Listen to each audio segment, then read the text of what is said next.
Muslims are told that Muhammad visited Al-Aqsa Mosque in Jerusalem, but that is impossible because Al-Aqsa Mosque didn't even exist during Muhammad's lifetime. We'll tell you which mosque he really visited.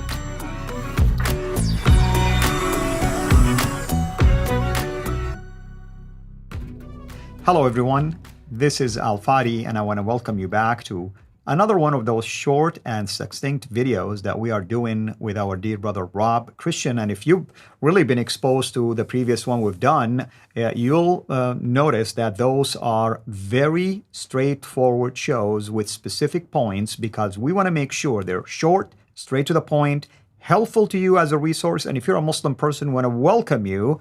And we hope that you can interact with us and respond back to the specific evidence that we are sharing with you. Today, for instance, we want to talk about the real, basically, Aqsa Mosque. And the question is this: did Muhammad really visit the Aqsa Mosque? Why are we bringing it up? Because chapter 17 of the Quran is dedicated to this alleged journey that Muhammad was taken, and whether in body or in spirit, first from Mecca to what we call today Al-Quds, or Al-Masjid Al-Aqsa, that's to the specific location, and then he ascended from there to heaven, Al-Isra wal-Mi'raj. But Rob, is that really what happened? I mean, there was no such thing as Al-Aqsa Mosque when Muhammad actually alleged this whole thing, because he died in 632. Historically speaking, Al-Aqsa Mosque, or at least the compound itself, was being built in 691, and the Dome of the Rock itself was finished by the son of that caliph, basically Abdul Malik. His son is the one that finished it after his death, the death of Abdul Malik in 705. Exactly. And this is a very important topic because Muslims love to tell us that Muhammad jumped on the back of Al-Buraq, and he went from Mecca, supposedly, from Masjid al-Haram to the farthest mosque, Al-Aqsa Mosque.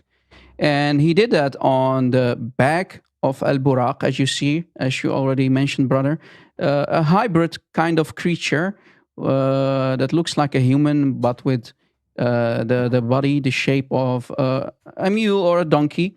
So the story goes like this, and we find this, as you mentioned, in chapter 17, ayah 1, right? Ayah 1, that Allah commanded this being to allow Muhammad to jump on his back and go from the Masjid al-Haram, Masjid al-Haram in Mecca, supposedly, to the farthest mosque, Al-Aqsa Mosque, Al-Masjid al-Aqsa.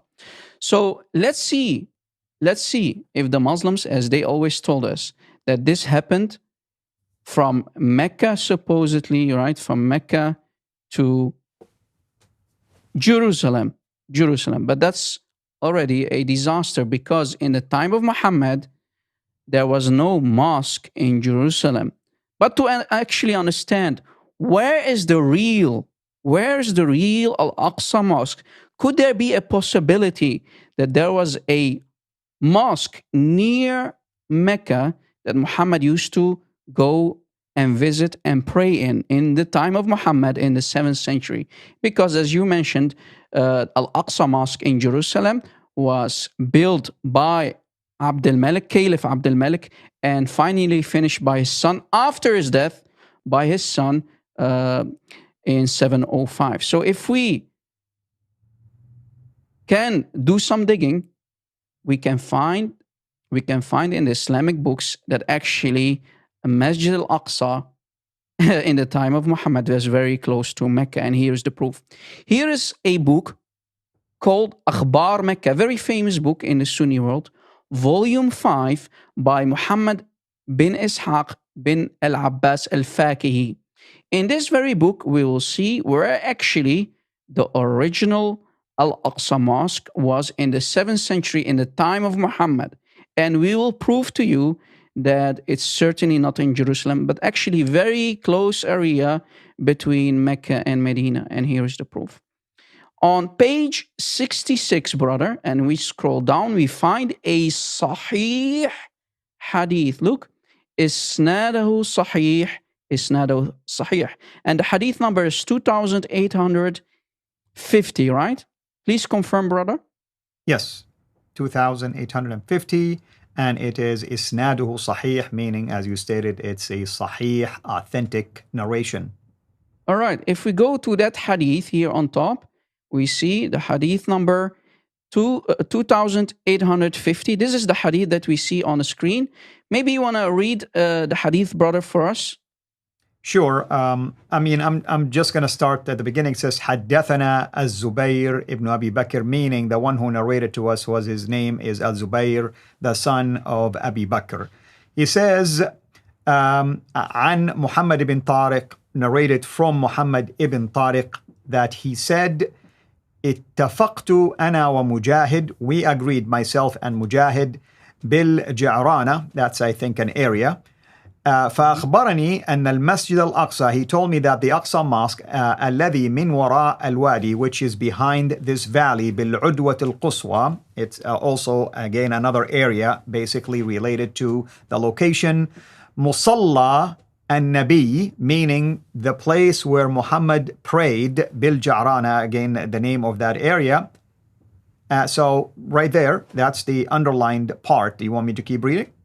Yeah. No, basically, you already did enough damage, and here is why. Here is the translation. Again, this is the Sahih Hadith that we found in Akhbar Mecca, basically the news about Mecca, by Muhammad ibn Ishaq bin al-Abbas al-Faki, volume 5, page 66, hadith number 2850. And it says, from Muhammad bin Tariq, he said, Mujahid and I agreed to meet in Al-Ju'rana. And this is a very important area called Al-Ju'rana. He then told that the Prophet was praying in Masjid al-Aqsa. Do you see it? So in the time of Muhammad used to go to an area called Al-Ju'rana or Al-Ju'rana, and there was a mosque, a masjid called Al-Aqsa, which is behind the valley, Al-Adwat al-Quswa. So the name of the valley, we even know the name of the valley called Al-Adwat al-Quswa in Al-Ju'rana. Did you catch it? So that's right. The Al-Aqsa Mosque that the Quran is talking about in chapter 17, ayah 1, is actually not in Jerusalem, but in a very close area called Al-Ju'rana, dear brother. And Muslims don't know about this. This is damaging. So later, Muslims wanted to attribute miracles to Muhammad that he never had, and they came with the fabrication, a lie, a myth, that Muhammad went on the back of Buraq, traveled from Mecca all the way to Jerusalem to pray in Masjid al-Aqsa. Well, Masjid al-Aqsa in Jerusalem did not even exist yet because it was later built in the year 705, but Muhammad died in the year 632. Ya Muslimin, this is damaging, and this is a Sahih Hadith. Brother, Right. What do you want to say about this? And I want to say, I mean, it's quite possible that the caliph basically who built it, he built it, maybe used the same name to commemorate this account, if indeed such thing happened. But are you going to show people now on the map where Al-Jarana is? Oh, yeah. If we do a simple Google Maps search, as you see, a Google Maps search, if we put Al-Jarana, because that exists in Saudi Arabia, Al-Jarana, the same Al-Jarana, and we take the second destination, Mecca itself, we see that Al-Jarana, where the Masjid al-Aqsa was in the time of Muhammad in the 7th century, here on top, is only a 25-minute drive by car from Mecca. So Muhammad actually, when he used to go and visit Al-Ju'rana to pray in that mosque called Al-Aqsa, is very close to Mecca. So, yeah, so Muhammad, it's an Uber ride, called, basically. Yeah? You take an Uber ride and it doesn't even cost that much to go there. So maybe it was called that because meaning it's the other mosque, technically speaking. Exactly, because, the closest one was in Mecca, and the farthest one that is, let's say if we, let's say Muhammad used to travel by camel or maybe by feet, it's only a couple of hours. But Muhammad never ever, listen carefully, my friends, Muhammad never ever went to Jerusalem. He did not see Jerusalem. Muslims much later wanted to give Muhammad a miracle which he never had. So Islam is nothing but lies built on top of lies on more lies. Please wake up, ya Muslimin. We do not hate you, but we want to share the truth with you. What your Muslim books are saying. Your Muslim books are saying that Al-Ju'rana was really close to Mecca, certainly not in Jerusalem. Amen, brother. And again, I mean, I can see Muhammad maybe having a dream about that location. Sure. I mean, we visit places sometimes and we may have a dream, maybe a nightmare, whatever the case might be, about something that we're familiar with.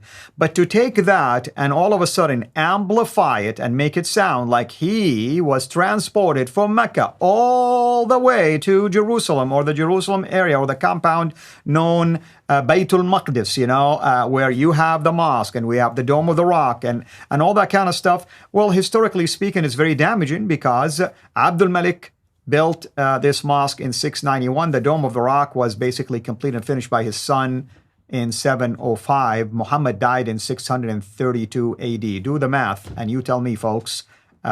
If you don't see a problem, then we're talking, basically two different things here. Any last minute thing, brother, you want to close this with? No, the funny thing is that Muslims, and then we know what the Islamic scholars say about the nation, the Islamic nation. The nation of Islam are nothing but an illiterate nation. It's an illiterate nation. They don't do their homework. They don't study their books.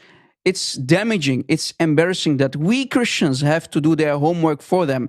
And when we do their homework for them and we read their books, over and over, we see there are no miracles at all. Muhammad did not go to Jerusalem. Muhammad used to only visit a very close, nearby masjid, and he called it Al-Masjid Al-Aqsa because it was way more far from Mecca than Masjid Al-Haram that is nowadays in Mecca. So no miracle, nothing. And here's the beauty about it.